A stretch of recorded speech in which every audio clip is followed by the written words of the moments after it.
ਜ਼ਿਮੀਂਦਾਰ ਭਾਈਓ, ਕੀ ਵਾਕਈ ਜਦੀਦ ਮਸ਼ੀਨੀ ਕਾਸ਼ਤ ਨਾਲ ਗੰਨੇ ਦੀ ਲਾਗਤ ਘਟ ਤੇ ਪੈਦਾਵਾਰ ਬਿਹਤਰ ਹੋ ਸਕਦੀ ਹੈ? ਅਸ਼ਰਫ ਸ਼ੂਗਰ ਮਿਲਜ਼ ਵੱਲੋਂ ਮੁਹੱਈਆ ਕੀਤੀਆਂ ਗਈਆਂ ਮੈਕਨਾਈਜ਼ਡ ਫਾਰਮਿੰਗ ਸਰਵਿਸਿਜ਼ ਤੋਂ ਹੁਣ ਤੱਕ ਕਈ ਕਾਸ਼ਤਕਾਰ ਫਾਇਦਾ ਉਠਾ ਰਹੇ ਨੇ। ਇਹੀ ਵਜ੍ਹਾ ਹੈ ਕਿ ਹੁਣ ਜ਼ਿਆਦਾ ਤੋਂ ਜ਼ਿਆਦਾ ਜ਼ਿਮੀਂਦਾਰ ਸਰਵਿਸਿਜ਼ ਲਈ ਰਜਿਸਟ੍ਰੇਸ਼ਨ ਕਰਵਾ ਰਹੇ ਨੇ। ਆਓ ਸੁਣਦੇ ਹਾਂ ਇੱਕ ਜ਼ਿਮੀਂਦਾਰ ਭਾਈ ਦੀ ਜ਼ੁਬਾਨੀ ਕਿ ਉਹਨਾਂ ਨੂੰ ਮੈਕਨਾਈਜ਼ਡ ਫਾਰਮਿੰਗ ਸਰਵਿਸਿਜ਼ ਤੋਂ ਕਿਹੜੇ ਫਾਇਦੇ ਹਾਸਿਲ ਹੋ ਰਹੇ ਨੇ। ਬਾਦਮਾ ਚੱਠਾ ਤੇ ਅਸ਼ਰਫ ਸ਼ੂਗਰ ਮਿਲ ਦੀ ਤਰਫੋਂ ਜਿਹੜਾ ਨਾ ਬਿਜਾਈ ਕਰਾ ਰਿਹਾ ਮੈਂ, ਤੇ ਇਹਦੇ ਨਾਲ ਇਹ ਆ ਕਿ ਸਿਰਫ ਜ਼ਮੀਨ ਲੇਜ਼ਰ ਕਰਕੇ ਦੇਣੀ ਪੈਂਦੀ, ਬਾਕੀ ਹਲਾਂ ਛੜਨ ਦੀ ਕੋਈ ਲੋੜ ਨਹੀਂ, ਰੂਟਰ ਦੀ ਕੋਈ ਲੋੜ ਨਹੀਂ।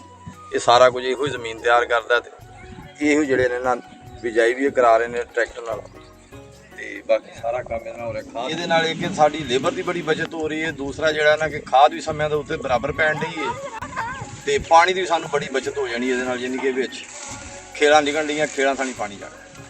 ਇਨ੍ਹਾਂ ਜਦੀਦ ਮਸ਼ੀਨੀ ਸਹੂਲਤਾਂ ਦੀ ਬਦੌਲਤ ਜ਼ਿਮੀਂਦਾਰਾਂ ਦਾ ਵਕਤ ਵੀ ਬਚ ਰਿਹਾ, ਲਾਗਤ ਵੀ ਘਟ ਰਹੀ ਹੈ ਤੇ ਗੰਨੇ ਦੀ ਫਸਲ ਵਿੱਚ ਬਿਹਤਰ ਪੈਦਾਵਾਰ ਵੀ ਦੇਖਣ ਨੂੰ ਮਿਲ ਰਹੀ ਹੈ।